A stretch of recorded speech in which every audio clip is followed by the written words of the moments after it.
Chapter 2 Khanjar Waliye, Saint-like Mahant Sunder Singh Ji.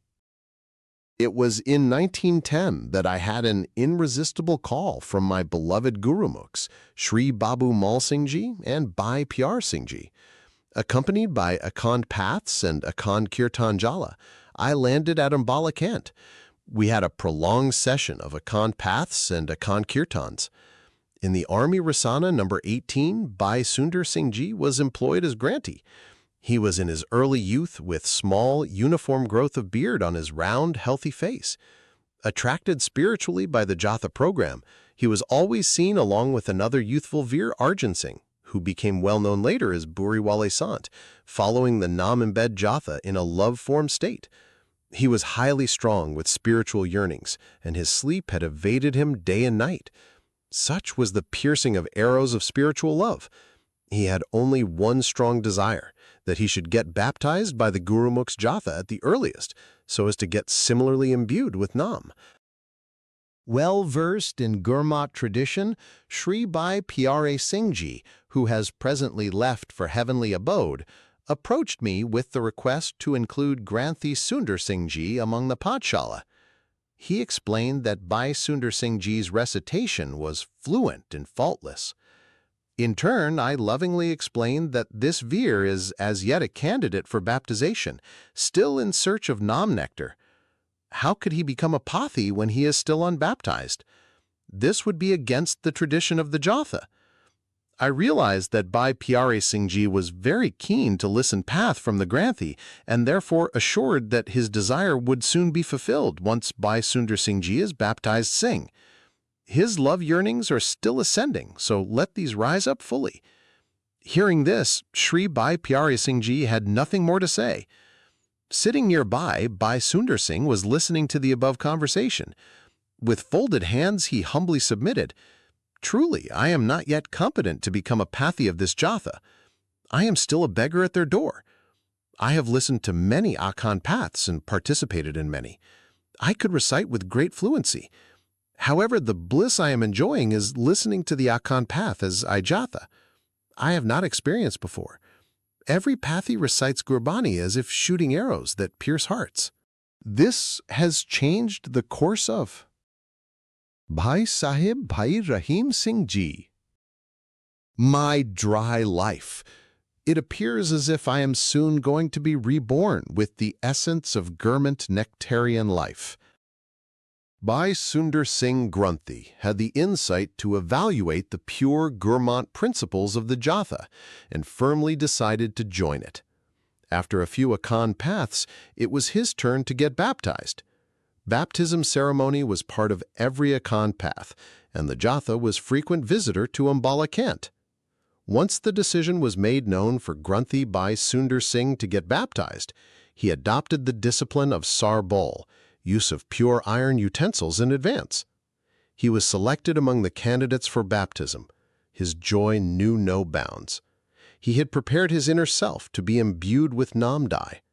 The arrow of divine love immediately hit the bull of the target. No sooner the 5 beloved ones sprinkled drops of nectar into the mouth of thirsty rainbird, and the initiation of Gurmantar was heard, such was the piercing of this divine arrow that the highest spirituality was attained. Such was the shining glory of the face of dear brother Sunder Singh Ji that it was difficult to behold. The handsome face, imbued with the magical nectarine name, became highly splendorous. He had considerable proficiency in kirtan earlier, and when he got turned to Nam Bani after baptism, it attained new miraculous heights. The arrow of Shabda Kirtan originating from his heart pierced through many other similar jewels. He lost all pride as distinguished army Granthi and its rank. He was happy to be humble of the humble, seeking dust of the holy congregation. He became the dedicated servant of the house of Guru.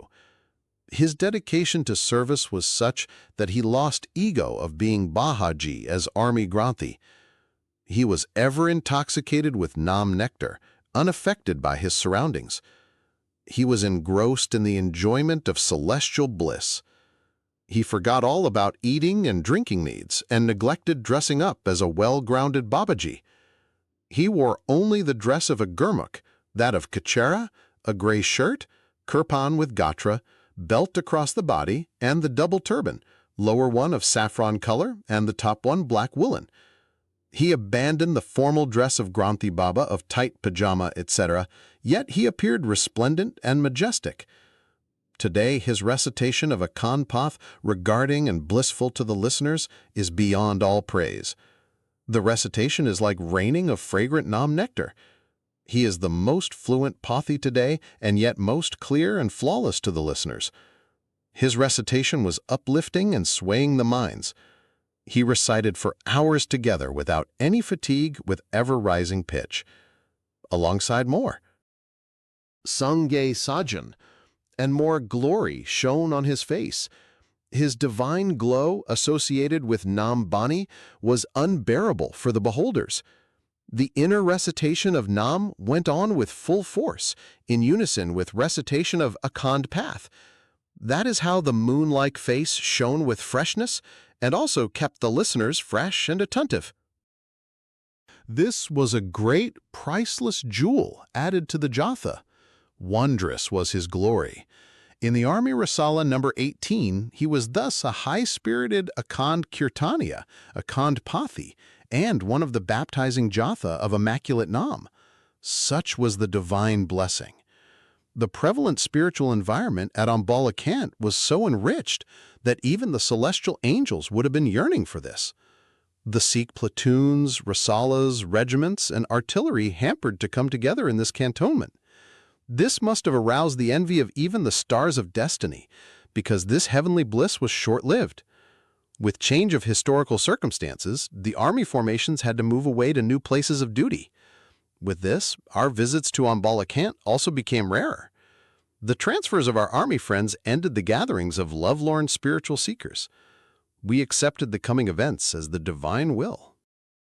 After my release from life imprisonment, the news I could get was that Khanjar Waliye Veer Sunder Singh was no more a Granthi in army.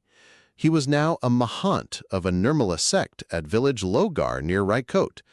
This was a hereditary position that Mahant Sunder Singh filled with distinction, preaching the essence of Gurbani.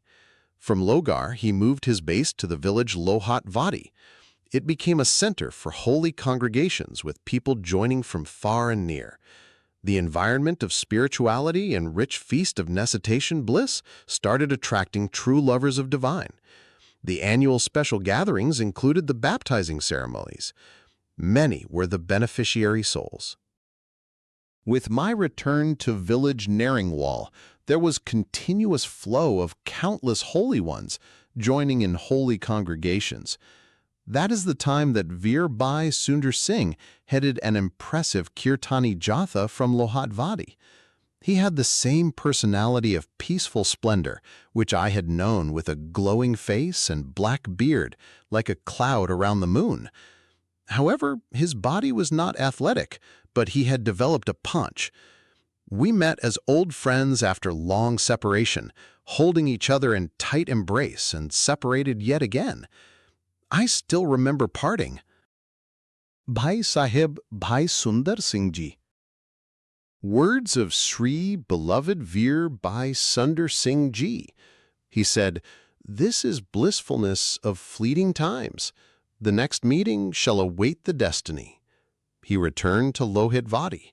His continuous sitting and meditation had caused fatal Pile's disease. He died, leaving his mortal frame for his heavenly abode. Aisa Jivan Dhanya hai. Blessed is such a life.